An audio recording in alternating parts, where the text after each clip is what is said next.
Hey everyone, Brian Bogner and Greg Towner here, and with Parallel Portfolios, and it is the month of August. School's getting back in session, and it's time for the 5-minute update on all things market and economic related. So, without further ado, let's go ahead and get started. All right, thanks, Brian. Appreciate it. So, of course, we always like to start off by taking a look at the stock market. In this case is a 3-year chart of the S&P 500.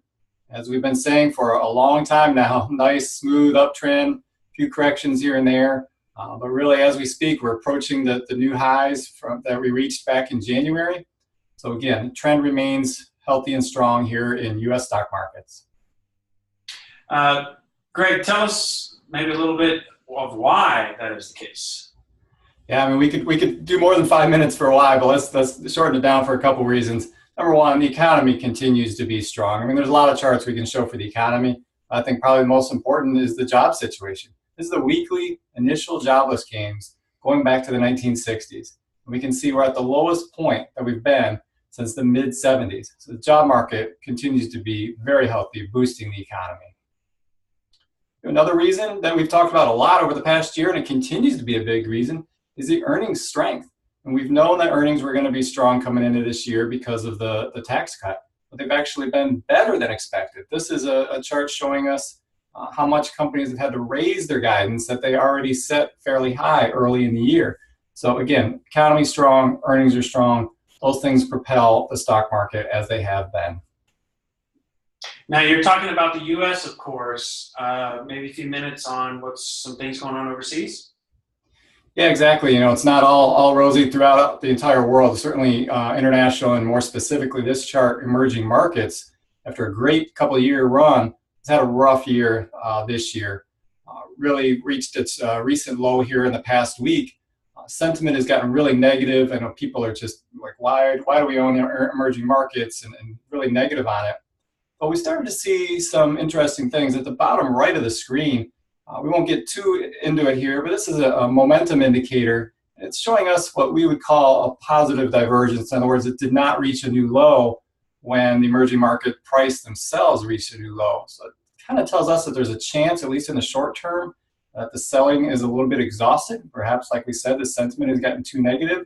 And it's very important because on the next screen, we'll show that when emerging markets have reached their low in any given year, the resulting rallies can be enormous. Now, of course, we don't know for sure that we've reached the low, and every time can be different, as we all know. But historically, this study goes back to 1988. Like I said, when emerging markets have reached their low for the year, they tend to rally significantly. So we at least want to leave that out there as a possibility right now. Greg, one of the questions that I have been asked a lot, like you mentioned earlier, going back a couple slides, this is emerging markets, but even international in general this year has not done well. Now, last year, right, in 2017, international actually outperformed the United States. But this year, it's not been the case.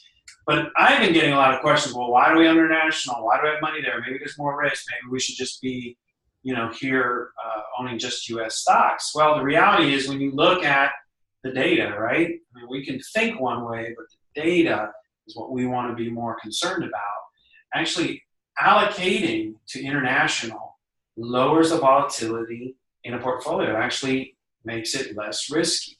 And we sometimes want to focus so much on returns, and when the times are good, returns are great, but that's not always going to be the case. There's going to be periods where you get declines and you get volatility, and having both U.S.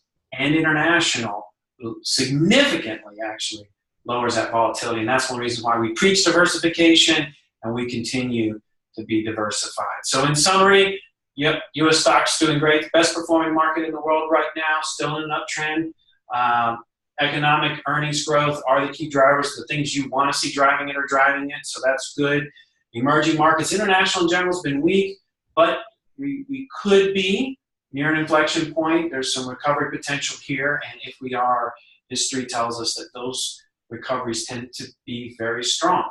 And then, again, diversification. We preach it. It works, and it certainly, over the long run, has worked for us. So, do you have any questions or any thoughts? please give us a call, let us know. And we thank you so much for your time today. And you have a great day. Thank you.